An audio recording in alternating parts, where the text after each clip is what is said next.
Hi, I'm Simone Gower, a graduate student getting my master's in book publishing.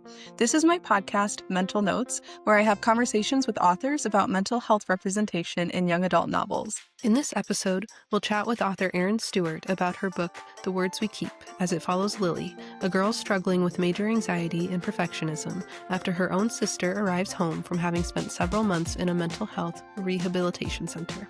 This episode does feature discussion on self-harm and suicide. Thank you for listening to Mental Notes. How are you doing? I'm good. Good. How are you? Good. I just got back from my son's, he's in fourth grade. They just had their first running club race, so he ran his little heart out, so. Aw. Well, I'm so excited to have you on today, and I really, really appreciate you, being willing to be a part of this podcast, Oh, and sure. just, really excited to talk about your book. Um, I actually have it right here. So, Oh, yeah, there it is. I absolutely loved this book, like with my whole heart. Oh, thank you.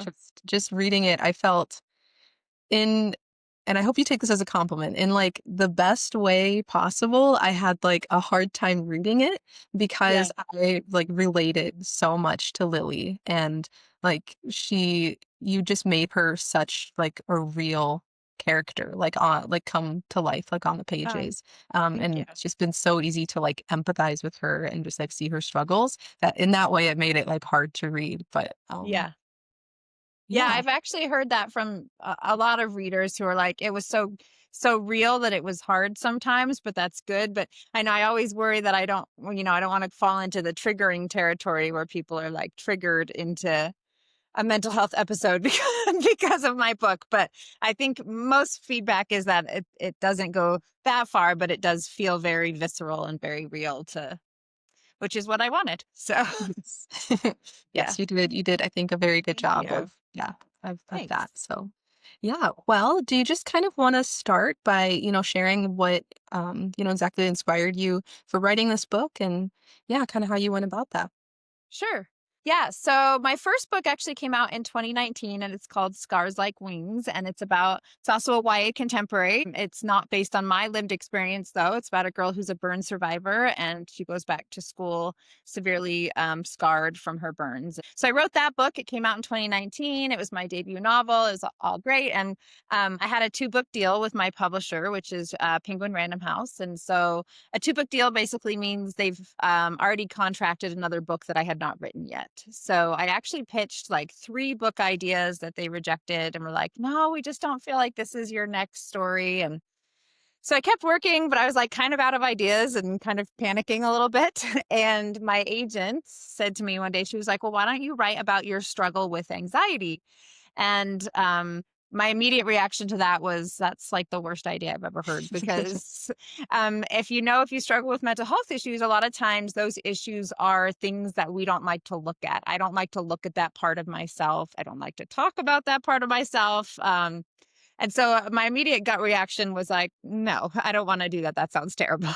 So, but then of course the seed was planted and I started thinking and I started developing this character of a girl who has anxiety in the form that I have, which is kind of a perfectionist, catastrophizing anxiety.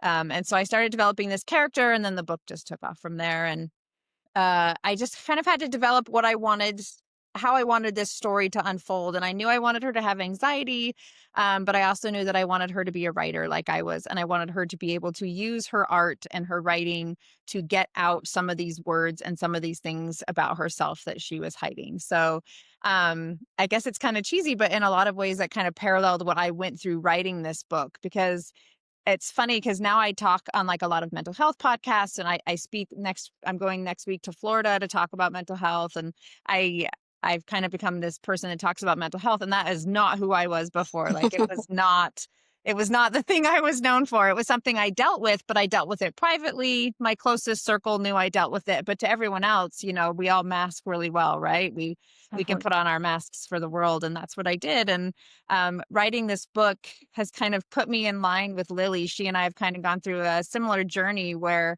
she learns to speak up about her mental health issues. And I also have learned to speak up about them through writing this book. And The neat thing has been that it's kind of given me ownership of my mental health with of anxiety and depression and some OCD.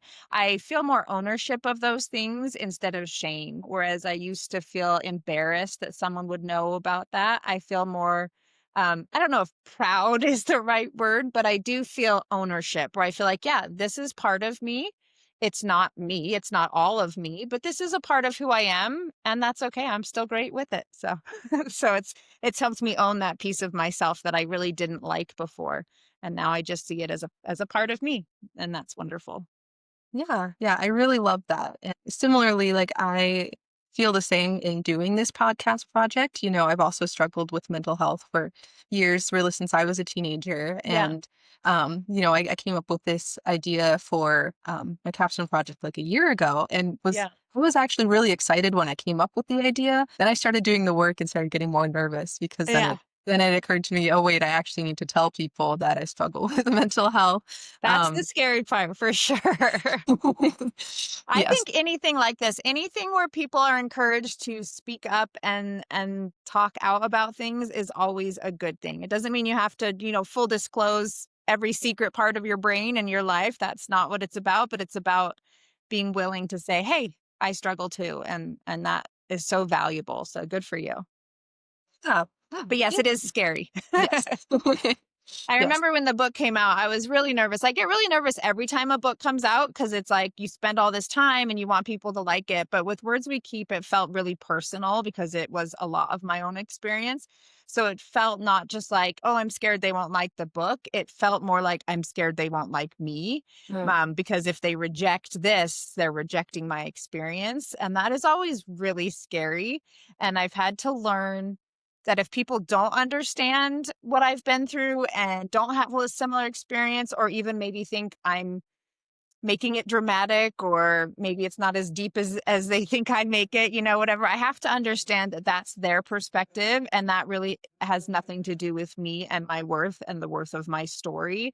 And to separate those things has been really good for my mental health because I used to really kind of need validation from people. And now I'm like, okay, if this doesn't speak to you, that's fine. Then it's not for you. It's for someone else. So, Definitely. Clearly the hope would be everybody can, you know, hear these stories and, have empathy and like right. understanding. The reality is that that's not always the case. I think Yeah. that us having, again, society just being able to have more open conversations about these is definitely helping. Again, at the end of the day, it's like I have my own experiences. I can only control like what I think. I can't control what everybody else thinks. Yeah. Yeah. Yeah. That's a healthy place to get to, I think. Hmm. Yeah. Well, another thing that I really loved about this book and how you wrote it, and I guess I have not read Scars Like Wings. I do actually own the book, but I've not yet. My TBR is like 100 Oh, books. right. So it's But then really you keep buying more. Anyways, that's yes. what I do. um, but at least with this one, I really, really loved how like just the way that you wrote it, like you are showing Lily's thoughts and kind of like her spirals and like the like the way that she is thinking in the way that you're writing. You have the parts where there are lines that crossed out, like Hmm. the thoughts that she doesn't actually want to be thinking. And you have like the sentence fragments and, kind of like the couple words like per line and going down. And it's almost like poetic in the same way that Yeah. Lily is like a poet. But yeah, it was yeah, a very, very unique way of writing this story. Oh, thanks. Yeah, that was a big part of it to me is I wanted to try and represent the way anxiety feels, but through text. And that's tricky. Like that was a tricky thing to do. So I was like, all right, I can't write this book like any other book because it can't read just like a straight through narrative. That's not how anxiety feels. That's not how mental illness feels. It feels fragmented. It feels fractured. It feels weird. So when I was writing it, when I was writing the first draft, I was like, is this too weird? Like, is this going to make sense to anyone? But so when it all came together at the end, I was like, okay, this is coming together. But in the drafting process, that I tried a lot of different things that were just all over the place. And I was really nervous that I had like shot too wide my net. But I think it came together. And like we were talking about at the beginning, people tell me that writing style does conjure up some anxiety and it's meant to give the reader kind of those feelings of intrusive thoughts and words you don't want to say but are going through your head, and and even there's some scenes that I write in screenplay format. And I do that because part of the way I experience panic and anxiety is that I feel removed from myself. Disassociation or whatever you want to call it. People feel that sometimes, and I do, where I feel like I'm watching myself in my life instead of living my life. So I wanted to show that through a screenplay. It's like I'm watching a play of myself instead of being myself. So I wanted to show that. So I played with a bunch of different things, and I'm glad that they worked for you, because I was nervous about that when I was writing it. So Yeah. Yeah.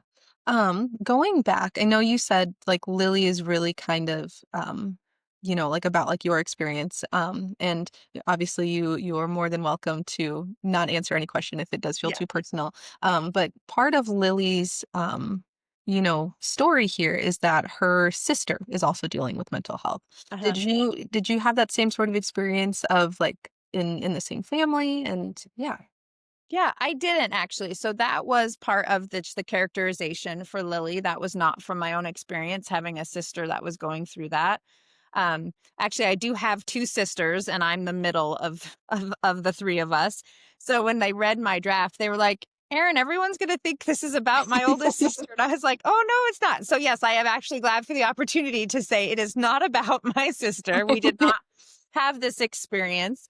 Fortunately, we didn't. But when I was creating Lily's character, I knew I wanted something in her past that would put pressure on her to be perfect. Mhm. And I felt like what better way than to have a sibling that needs help, a sibling that's going through something, because oftentimes then the sibling that isn't in the spotlight feels all that pressure to be perfect because their family can't take any more stress. And so that's how I came up with that backstory. And then it was really fun once I mean, writing about Lily's trauma and Alice's trauma was hard, but writing their sister relationship and how they find each other again, that was really fun for me because I really treasure my relationship with my sisters. And so it was painful to write a kind of a fractured relationship, but then it was really healing to write them finding each other again. I enjoyed writing them back into each other's lives. So Yeah, I really, really loved the just all around like the family relationship that everybody has. I think,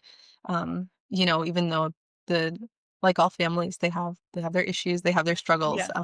They're like a very, very good family, and they work together. And I really loved the relationship between Alice and Millie too, and then Margot, little Yeah. Margot. I know, and my youngest sister was, like, super into Harry Potter growing up, so I'm like, "Oh, yeah, maybe people are gonna think this is, like, based on our family," but it wasn't. So Yeah. You kind of mentioned how, when there's like a sibling who is struggling with something, then the other one has like that pressure that you said. And that just really reminds me of like glass child syndrome, mhm. which I guess for like our listeners who don't know, glass child syndrome is usually referring to, like a child who grows up with a sibling. Who has some sort of major challenge, like maybe a disability or severe health needs, and then gets not necessarily putting like the blame on the parents for being bad parents because that's not what I'm Yeah. saying, but a little bit like they don't always like see the needs of the child who's seemingly fine. And I feel like that really kind of relates to Lily and on the one hand, like her family and didn't really see that she was struggling. And then on the other hand, like you said, she put it upon herself to not show anybody that she was struggling and to try Yeah. really hard not to struggle because she didn't want to make it harder for them, for their Right. family. There's a scene at the beginning that was so painful, I thought. It's so small, but there's a scene with her dad where they're talking about something, they're talking about the track meet and her grades and all these things. And the dad basically says, "How'd I get such a perfect daughter?" And Mhm. he means it as like "You're doing great. I really appreciate you." But it lands on her like pressure. It just feels like, yes, that's what I have to be. I have to be the perfect daughter to make up for all the trauma that Alice is causing. And it's such a little thing, but I think I'm a parent of three, and I know I do stuff like that. I say stuff like that, not even thinking. And then later I'm like, oh, that was probably exactly the opposite of what I was trying to say to my child. And the dad, especially in this book, as a parent myself now, I feel for him because he's just trying so hard to help his girls and to be the parent they need. And there's another line later in the book where he says, nobody tells you what to do when your child wants to die. And when I wrote that line, like that was kind of the core for me of like this dad who just like he's out of his depth, but he loves his girls, he loves his kids, and he's trying his best. But as a parent, you don't have a manual. You don't know what to do when you're faced with this stuff. And I just think let's give parents some grace and some and some room to make mistakes because they're trying their best with some scary stuff. So I always really feel for the dad in the book because yeah, he's messing up in a lot of ways, but he's like you're also like, oh, he's just a human being a dad that be trying his hardest. So Yeah, he's doing what he thinks is the right move, yeah. you'll hear people kind of like say nowadays, like, remember, it's your parents' first time living too, right? So it's Yes. their first time being a parent. It's their first time also going through this. So like you said, kind of giving them grace and yeah, but even Lily's dad, like, even though he like messes up in those ways, you can still see that he, like you said, really does care about Yeah. his children. And with Lily, it's like, oh, you're, my perfect girl. And it's really just him trying to be like, I'm so proud of you. Yeah. So yeah. But it hits her so much different than he intends it, and it's sad. Yes. Yeah. It is interesting how mental health issues in any one person, parent or child in a family, is going to affect the whole family. And I Hmm. think when people try to think, oh, I can just deal with this on my own, it doesn't affect anyone else, that's pretty short sighted and narrow minded because it's going to affect the people closest to you. And um, sometimes you need to work through it as a whole family instead of just one person. And definitely in Lily's case, and it seems like in your family, like it affects everyone and it affects everyone differently. So Hmm. I think that's a good reminder for people. So, Yeah. And especially with people having this maybe like they feel in some ways that they need to isolate to like fix their own problem, like yeah, like Lily, she's holding everything in, but that's just making her problem worse, which ends up making, again, the whole family's problem kind of worse, exactly. and Yeah. instead of just um yeah, seeking the help that she needed and kind of admitting that, definitely would have helped earlier on, Yeah. before things like escalated too much. But I think, yeah, just in general, I think unfortunately, like a lot of people feel that mental health is Mhm. only their load to take, Yes. when really like having a support system is what's going to help everybody in kind of the long Yeah. run, especially people struggling with mental health, having any kind of support system, Yeah. whether it's family, friends, loved ones. So. I feel like especially among teenage girls, and I can speak to that only because I was one at one point, but teenage girls like Lily, when they have this kind of anxiety and perfectionism, it's so tricky because the perfectionism says you can't tell anyone what you're dealing with because then you're not perfect. Then they'll know. And the anxiety side is spiraling out of control, but they keep it all inside. And I think that gets really dangerous for teenage girls who are in that perfectionism anxiety cycle because it does spiral downward very quickly. And they do kind of turn inward. And that's why in the book I gave Lily one thing that not everyone with anxiety has, but where she picks her skin. And I gave her that manifestation of anxiety because it was an external physical thing you could see, whereas to anyone else, she looks like she's keeping everything all together. But if you look at her skin, she's starting to get an infection. It's starting to get worse and things are getting worse. And that was kind of the metaphor of the physical side representing what was happening inside her that nobody else could see. And I think that happens so much with teenage girls that the more they hide it, the more it festers. And I just try to think of that analogy of this infection festering secretly, and that's what's happening internally to a lot of these girls is they're in this perfection, shame, anxiety spiral, and they think asking for help is a flaw, and it's not. So Mhm. yeah, Yeah, and anxiety, like, can manifest in like so many physical ways too, like the skin picking, or you always hear like the heart racing. I've had friends go to the emergency room thinking they're having a heart attack, and Yep. they're just like basically having an anxiety attack. Yeah, for Um, sure. and yeah, it's a mental illness, but it can manifest, in physical Yeah. ways too, because, your brain is an organ. And Yeah. so if one of your organs is sick, other things can be affected too. So, Yeah. I definitely believe that. I really think most mental illnesses, if they go unchecked, will manifest physically at some point if they're not taken care of. And that's why in the book, like, yes, she gets this infection, but also if you notice in the book, she starts sleeping more. She mhm, sleeps through a race that she has. She's just like physically, her body's like, throwing up a white flag, being like, help, help, this isn't working. I think our bodies sometimes tell us things that we're not ready to feel with our minds or to see with our minds, and our bodies are saying, okay, fine, you can keep doing this, but I can't keep up anymore, so that's the mhm. price you're going to pay. So our bodies do try to tell us when we need help, I think. Yes, yeah, and I think even without, something specific like anxiety or mental health, even just if you're pushing yourself, too hard at work, you're probably gonna get sick. Like, Yes, your body exactly. is you're overworking yourself, and your body's like, "Okay, you're not gonna take a rest? Well, I'm gonna force you to take a rest now." Exactly. Yeah, exactly. With Lily, near the end of the book, when, you said she sleeps through or almost sleeps through, like, misses the race. Hmm. Yes, technically she doesn't miss the race, but she's not Yeah. allowed to race. And that's at least in my opinion, that feels like a really major tipping point with her just kind of, hitting that, like, breaking point, Yeah. right before, like, the ultimate climax of the book. And, and I think that a lot of the reason why that, everything was kind of building towards that, but with the way that Lily so life-threatening and just how important that was to her, no longer being able to have, like, this one thing, or no longer being able to do, like, this one thing, it just kind of feels like her world was just shattered. Yeah. Uh, and I feel like as teenagers, especially, at least I remember when I was a teenager, I definitely felt this way. The activities that I was in, and the things that I did, I felt were so much a part of my identity that, like, if I couldn't do that thing, it's like, who was I? Yeah.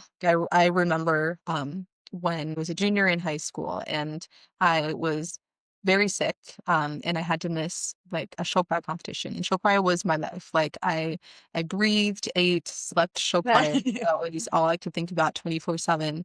And I yeah, just got, like, so depressed after that because I was like, "Oh, if I can't do show choir, then what's the point of Yeah. anything?" And you just kind of, you're at that age where your whole world is just kind of your world, right? It's what you do, your school, your activities, um, and yeah, any little thing, I shouldn't say little, they are big things. But anything like that can really just, like, rock your world, Yeah. especially when you're at that stage. Yeah, for sure. Yeah, I think it's so funny that you mentioned that because it is so when we have anxiety or mental health issues, I feel like sometimes we feel like by not speaking up, we're keeping the status quo, we're keeping the peace. We don't need help, we don't need attention. But the problem is when we do that, anxiety or any mental health, any mental illness starts taking things from us, right?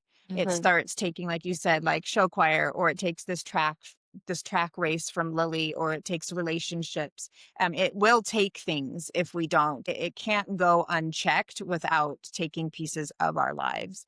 And that is, you're right, that is a turning point for Lily in that book where she loses something big, a big piece of herself because she's let things go unchecked for so long. And she doesn't realize in that moment that things are as bad like that things are as bad as they are. She's still kind of in denial that she can still fix things, but that is mhm. kind of the turning point moment where she loses a big thing that matters to her because of her anxiety and because of physically how she's doing at that point. So Yeah. Oh, I lost my train of thought. You said something, like, a second ago that I was like, "Oh," and it's gone now. you're right. Oh, yes, okay. Lily did not realize, even still at that point, just how bad things were. Right. And it's so interesting how, like, when you're in, like, that, you're in, like, that hurricane of thoughts and just, like, things going wrong. It's like, yeah, things are going wrong, but you don't realize until, like, you're out of it and you've come out of it, like, just how Right. yeah, you're through the storm. And you're like, "Ugh, that was a really big storm." Yeah. Well, and I think our minds do that to protect us sometimes. We can't admit how bad things are because we have to admit that we need help. We have to admit that there's a problem. We have to admit how far gone we are. There's so many things that I think our brain is like, "Oh, let's just deny, and we can just ignore that this is happening." And that's what Lily does, honestly, up until her breaking point. And when I was writing those scenes where she kind of is getting to that rock bottom point, and you've read the book, so you know there's this rock bottom scene where things are just like, this is it, like there can't get any worse. I kept writing things that I thought were rock bottom, and then I was like, oh no, she can go farther. So like, and I felt so sad, I felt so bad for Lily that I kept pushing her farther down until she just like, she had no choice but to say, I need help. And I Uh-huh. think that was my whole point. And that's why the climax of this book, the climactic scene, there's a physical climax, like in the scene and the action, but the real climax is the moment when she says, I need help. Uh-huh. And for her, that is like the moment of rock bottom where there's no further for her to fall. And she's like, finally realizes, I need help. And I felt so bad as an author. You feel so bad doing these things to your characters, but I had to like keep pushing her. She had to lose the track meet. She had to have this fight with Alice. She had to have a thing with her dad. Like she had to yell at her little sister about her Harry Potter book. Just like all these things, like she Yeah. just had to keep getting pushed down further and further until she had to just finally say, I need help. And that's sad, but that's how a lot of us do, right? We wait until there is no other option left but to say, help me. And that's sad that we let that. But for so many people, that is where it has to get to. I wish it wasn't. I wish people would be like, oh, I'm feeling a little anxious, or I had a small panic attack. And that's the point they get help. That would be so great if we could Yes. all do that. And I hope that people do. I've had people email me or DM me, teens who have read the book, and I've had several say, I've been struggling like this, but I didn't realize what it was, or I didn't realize how bad it was until I saw it in Lily. And they've said things like, I'm going to go get help. And I'm like, okay, my job on earth is done. Because if I just help one person who reads this book be like, oh, I need to ask for help now not wait till it gets rock bottom, then I feel like, okay, I can die tomorrow and rest easy. 'Cause hopefully it helps someone realize that you don't have to wait for it to get as bad as it can be to to deserve help. You deserve help right now, the way you are, wherever you are. You don't have to wait till it's as bad as it can be. So, Mhm. Yeah. sorry, I kind of went off on a tangent there. Oh, no, that's perfect. That's what we love to hear here. So, Okay. yeah. And I think I feel like I start every other sentence with either "and I think" or "I feel like." I apologize for that. Um, uh, yeah, I suppose I do kind of think that a lot of people, in general could benefit from therapy, even if they don't feel like, they have anything like major wrong. I think Yeah.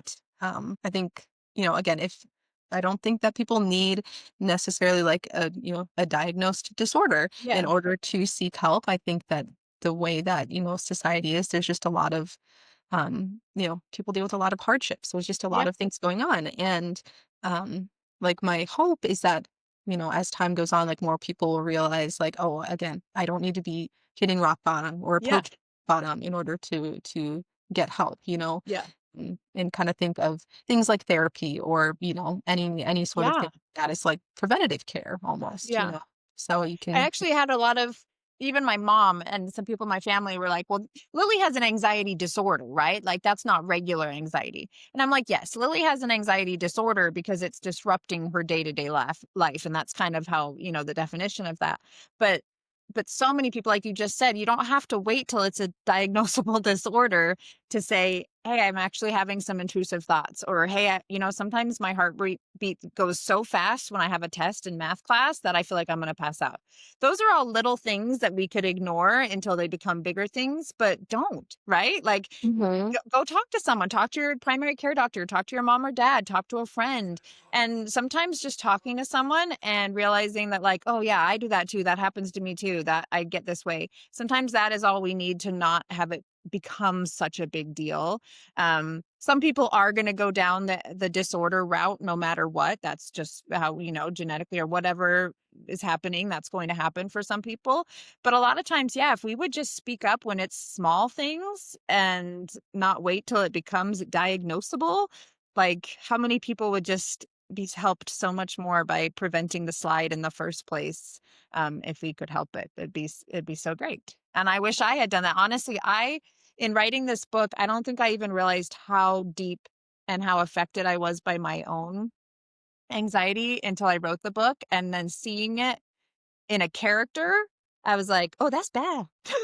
Like, but it like took me seeing it in that third person way to be like, okay, yeah, this is really debilitating. And also it made me like my heart went out to Lily in a way that made my heart kind of go out to myself, which sounds weird. Where I was like, you shouldn't have to live that way. Like you deserve help. You deserve someone to understand you, and you deserve to think I'm worth help. I need help now. And I just, it made me kind of be more sympathetic to myself in a weird way, to be like, yeah, it's okay that I need help, and it's okay to ask for it, and I deserve it. And that was a big step for me as someone who doesn't ever like to be a burden and doesn't ever like to think that there's anything wrong with me. It was a big step to be like, okay, just like Lily, like I see Lily and I'm like, girl, ask for help, say something. And it's like, turn that mirror on yourself and look at what you need help with, and realize you're worth it, and you're enough just the way you are. So let someone help you. Yes. Yeah. Especially everybody, but especially young people, I think need to know that they're not a burden, Yeah. like in asking for help.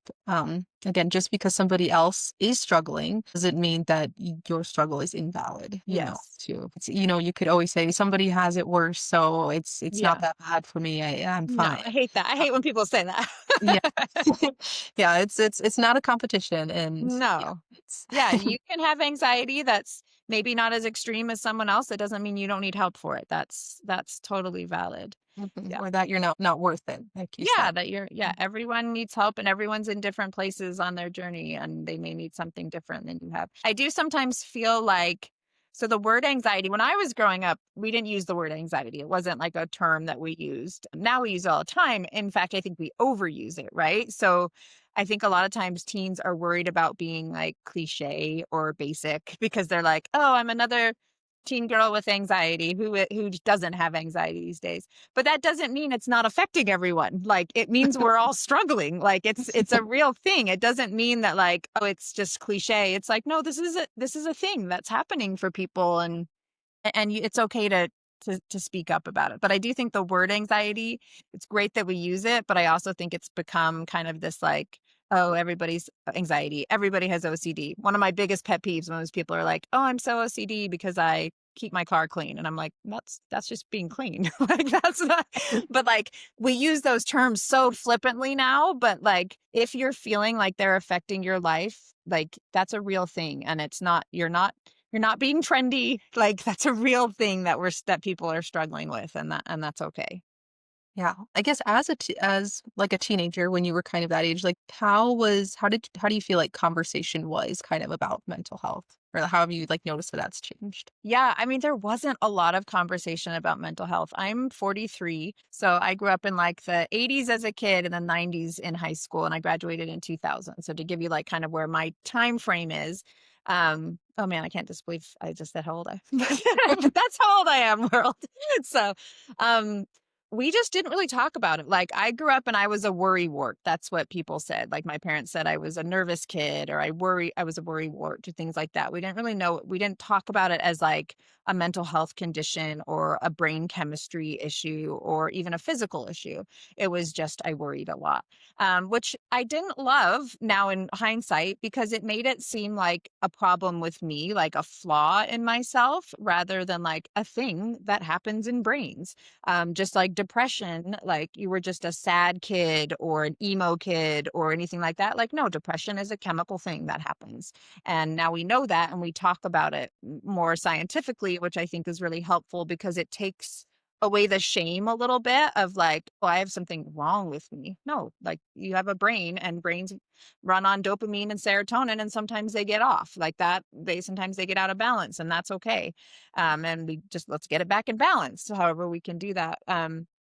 Yeah, growing up, we didn't really talk about it, and I think that's why I grew up a lot like Lily, where you just dealt with it. It was just something you had wrong with you, and you had to deal with it and get a hold of yourself. You know, that's that's what it felt like to me. And even when this book came out, my mom, who is a wonderful mother and always encouraged me and always helped me when I was worried about things, she was like, "I didn't realize you felt this way," because I told her it was based a lot on my own experience with anxiety, and she was like, "I never knew." And I was like, "Yeah, 'cause I didn't talk about it." And it wasn't Mhm. my mom's fault. I didn't talk about it. She didn't, you know? It was something internal, um, that was manifesting externally, but I didn't talk about the internal side of it. And I think we do a lot better job of letting teens and kids talk openly about feelings so that it does normalize instead of stigmatize these things that they're feeling. And I think that's really helpful. I'm really glad that it has moved that direction because I think growing up feeling shame about it is just adding insult to injury on that, just feeling like there's something wrong with you. Mhm. Yeah. Definite. So, So switching gears a little yeah. bit. So obviously, Lily is the main character of the book. Another big, and we've kind of talked about, yeah, Lily's relationship with your sister, but another big character is obviously Mecca. Yeah. um, and I also wanted to say, I think you did a really, really great job of, having that romance between Lily and Micah without romanticizing the Oh, mental. thank you. That is so nice. That was one of my big fears in this book. Well, I didn't want to glamorize mental health because that's never helpful to anyone. And I didn't, like you said, I didn't want to romanticize it either. I didn't want it to be like this angsty, oh, we love each other because we're both so messed up kind of thing, you know? So that really makes me happy to hear you say that. Thank you. Yeah, yeah. So how I guess what was your approach with kind of trying to like avoid some of that and yeah, create the relationship that we were able to see like in the pages. Yeah, I think one thing I always do in all my books is I try not to use my characters as thematic or plot devices. I try to let them be real people as much as I can and act the way they're going to act, have flaws, and not make them act a certain way to achieve what I need to happen on the page. And so for Micah, I didn't really know who he was going to be until I started writing the scenes, and he just kind of developed as I wrote, and I let him just develop. And I didn't try to make him anything. And I feel like if I had tried to make him something, then it might have come off more as like that kind of romanticizing of we both have mental health issues and that's like, isn't that romantic of us? Whereas I just tried to make him a fully formed, fleshed out. Yes, he's got depression. Yes, he's had suicidal ideation, but he's also all these other things. He's an artist and he's kind of funny. And he brings out a side of Lily that's not related to her anxiety and is different than that. And so I just really tried to let him be his own character, and I think that helped a lot. And then I also just was very aware. In the revision process, I did really go through and try to make sure that their relationship was not two broken people completing each other, but just two regular, fully formed people finding each other. Because I think it gets unhealthy when it's like, well, I'm broken this way and you're broken that way, so we can be together. And I feel like that is where it gets tricky when people's brokenness is where they're bonding. Whereas I tried to make it, Lily and Micah do bond over their traumas that they've had, but they bond more over just who they are as people beyond that. Um, Hopefully that came through to you as the reader. So, Yes, yes, it definitely did. And I yeah. feel it's almost kind of more like they're like running along like a similar I guess I just the book's about Lily's a runner and I just Yeah. potentially talked about running, but they're kind of like running along like a similar path. Yeah. Um like a similar path and then like they're meeting and they're connecting, but again like they both have like their own, stories. Like they both have like their own arcs. And I like Yes. how you said like Micah is his own person. So he's not like just coming in to like help Lily and then Yeah. like that's his thing, you know. Yeah. Exactly. And there's even a point at the end where Lily kind of has her climactic moment, and then Micah disappears for a minute because Mhm. he is struggling to handle this. And I think in a romanticized version, he might have been there like that day, like, I'll be here, I'm not going anywhere. But I don't think that's realistic for a teenage boy. I think it's more realistic that he would get freaked the freak out and be like, whoa, I need a minute. This is heavy. And so I struggled with that because I wanted Micah to be this heroic boy that could stand anything, but I also think he's real and in my head, and I want him to. I think a real boy would be like, "Whoa, this girl's struggling.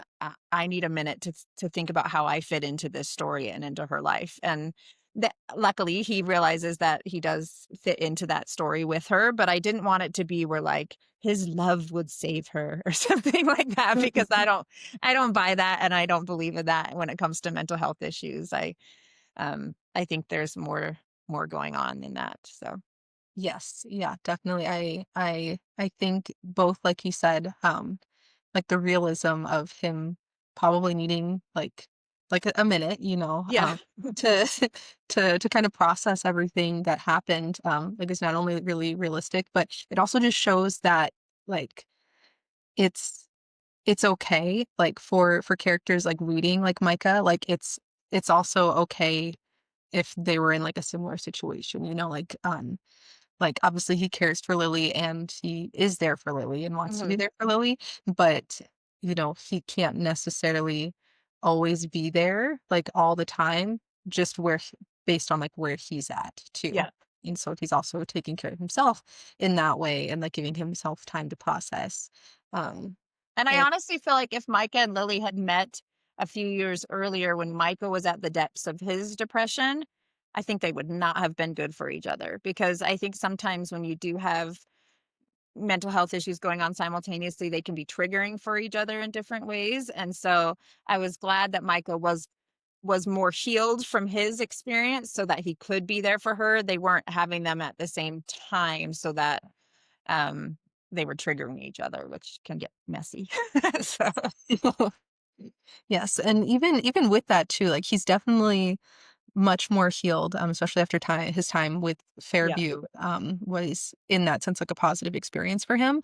But yeah, again, it's not like he was just automatically fixed too, right? right. Because you see him like later in the book, he doesn't come to school for a little bit, Mhm. because he's struggling a little bit at that time Yeah, with his depression. Because again, it's not like healing isn't a linear thing. It's like a right. spiral staircase. So. Yeah, and I love that you use the word that he's not fixed because for me, like, I hate books that I don't ever hate books usually, but I don't love books that deal with mental health or physical health, actually, to be honest. And then they're like cured or fixed at the end. That's so not life. That's not realistic. And so I really wanted to end this book hopeful that she was willing to get help. But and she is by no means fixed, and in the last couple chapters it's very clear that like she's starting a long journey of healing and she's at the beginning of that. And I think that's more realistic for people because I mean, and honestly, the word fixed when it comes to mental health, what does that even mean? That makes it sound like someone's broken. And I don't think that. And I don't think we're broken when we have mental health issues. I think mental health issues come with being a human being. They come from most people at some point. It's just part of being human and you learn to live with them. And my anxiety that I struggle with, it will never be fixed. It will never be gone. It will always be part of me. I will always be dealing with it. But the important thing is that I am dealing with it and I'm living with it and I'm doing all the things I want in my life alongside my anxiety and alongside my mental illness. And that's the most important thing. So I'm glad you pointed that out because, yeah, it's not about fixing anyone because nobody needs to be fixed. That's something that is just not true. So I'm glad you pointed that out. Yeah, I think some of the characters might say that, like, at some point, like, later, in the book, yeah, that you're not broken and you don't need fixing, so. Yeah. My characters are so smart that I think they will. Yeah, there was also a line that Micah said that I really liked when, um, uh, Lily comes over and then, after Micah was having like a small depressive episode, and she doesn't want to say like the word depression, and then Micah's like, you can say it, like you're not going to summon it. Yeah. And I think that just goes back to like this idea of us normalizing mental health by like being able to have those conversations and kind of erasing the stigma and taking away the the stigma and like the fear that goes along Yeah. with it by even just being able to say it. Yeah. Saying the words out loud. Yeah, like I said, I'm speaking in Florida later this week at a university. And I'm speaking about mental health and about the words we keep, and um, just getting up and being like, "Hey, I have anxiety. Let's talk about it." Like that's scary to do, but and even depression, because there's so much of like there still is stigma of that it's your fault somehow if you're dealing with those things. So it can be really scary to just say the words out loud. But I swear, once you say them and once you own them and start talking about them, it feels like so much less scary once you're just like, yeah, this is part of me. It's who I am. Deal with it or not, whatever. So, take me or leave me, I guess. But and I love that scene you're talking about. That was one of my favorite scenes to write because I loved that nothing really happens. She doesn't do anything. She doesn't try and like tell him that he shouldn't be depressed or tell him why he doesn't have it as bad as some other kid or whatever. Like he does. She doesn't do any of that. She just is with him. She just sits there. Yeah. And maybe that seems anticlimactic, but I loved writing that scene because it was like she just stays and that's it. And that's all he needed was someone to be in the darkness with him for a minute. And sometimes that's all we need. We don't need anyone to tell us how we shouldn't be depressed because that's so unhelpful. We just need people to be with us and say, I'm here. And that's more than anything anyone can say most of the time. Mhm. Yeah, yeah. Even though, Micah really, have like this romance, like even just that is just being a really good friend, Yeah. just and that's a really good and fairly easy thing to do. Yeah. And when you're Although, like I mean, it is tricky stressed. sometimes because, like, I know when I've had friends or family members who have had like episodes of depression, it's so easy to just want to, like we said, fix it. To be like, oh no, it's like, look how great your life is, or no, I love you, you're great. It's like we want to get rid of the problem, and I Yes. feel like that just kind of makes someone feel like their problem isn't valid. So it is so important not to just jump into no, don't be depressed, yay! Like no, that's unhelpful to the depressed person. But it is human nature to want to like get rid of the bad feelings, just get rid of them. But no, let's it's okay to sit in them and let's sit together in them even better. Let's sit and be together in this moment. It can be really helpful. Yes. I'm letting them know that it's okay to not be okay. Yes, exactly.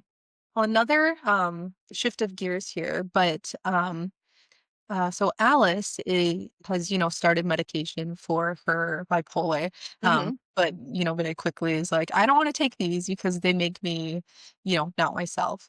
Um, and yeah, and just have you like experienced that or like how I know that seems to be kind of like a common, I shouldn't say super common, but maybe like this like idea that kind of like floats around that, if you take medication, then like you're not really like yourself and it Right. just dampens things. And yeah. Yeah. Medication is so tricky. Because for some people it's like, a godsend. And for some people it doesn't work. And most people fall somewhere in the middle, right? I started taking medication for my anxiety when I started writing this book and I should have probably started 10 years before that, but I was in denial, as I said. But I started it because I literally could not write the book. I was so paralyzed by anxiety about my anxiety that I couldn't deal with it, which is so dumb. But that is what was happening. And so I finally got on medicine. And here's the thing, the medicine that I take a very small dose that helps me kind of take the edge off so that I can be more in control of my anxiety. But I do feel like my medicine has made me a little less focused as a writer. I used to be able to like sit down and just focus and just get it out. And now I feel like for whatever reason, the way my brain works, the medicine I'm on makes me a little more distractible. Um, and I hate that. So that's a side effect for me. But here's the thing, without the medicine, I could do nothing. So it's like, yes, maybe I'm a little more distractible, but I've written 3 4 books since I've written Words We Keep, and then I've written 3 books since then. So, like, I'm still doing it. Does it look a little different on the medicine? Yes, because there are some side effects. But without the medicine, I mean, literally, I was like in bed staring at the wall, paralyzed by fear.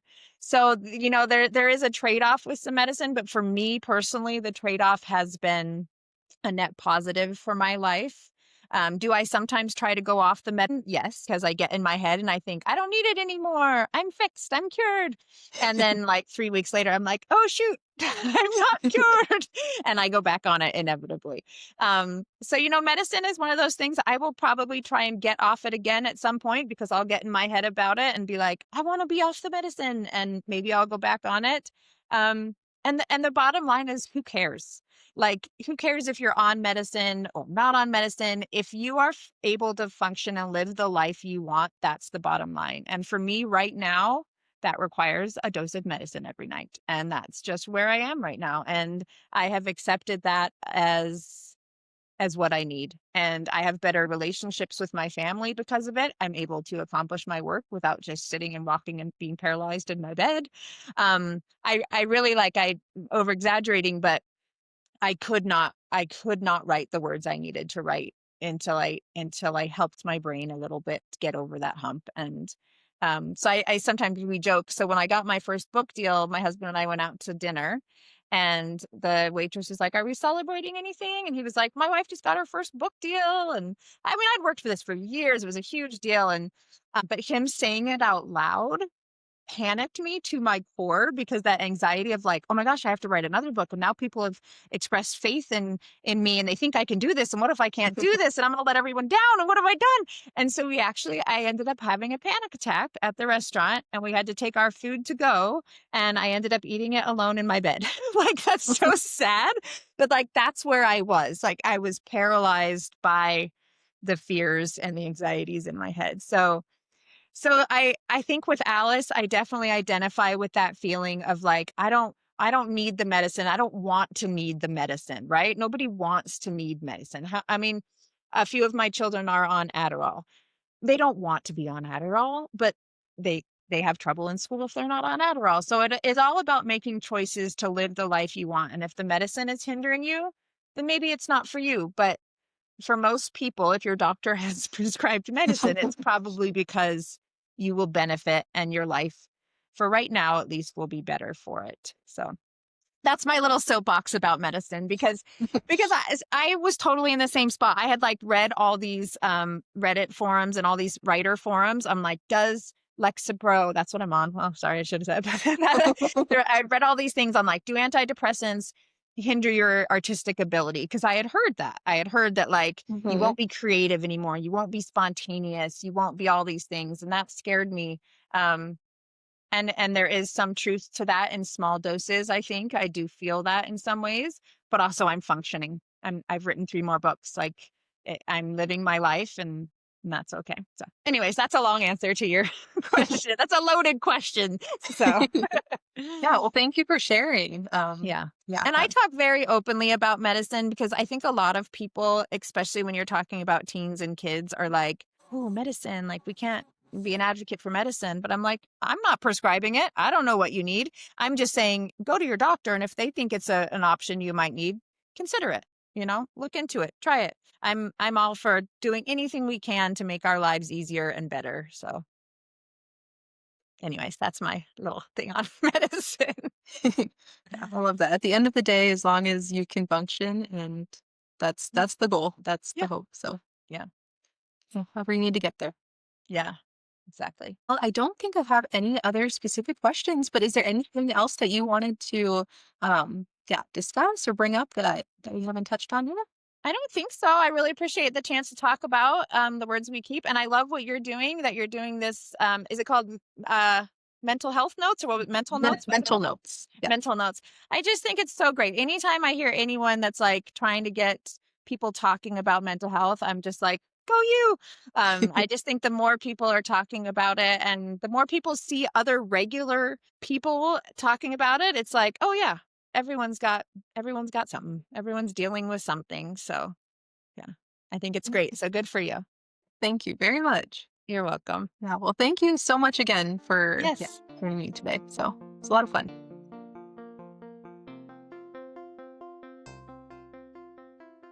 If you or a loved one is affected by anything discussed in this episode or struggling with mental health in general, know there is always help. You can call or text the National Suicide and Crisis Lifeline at 988 or visit 988lifeline.org. For the National Alliance on Mental Illness Helpline, call 1-800 950 NAMI or visit nami.org. You can also download the Not Okay app at notokayapp.com. App will notify your trusted contacts in case of a crisis.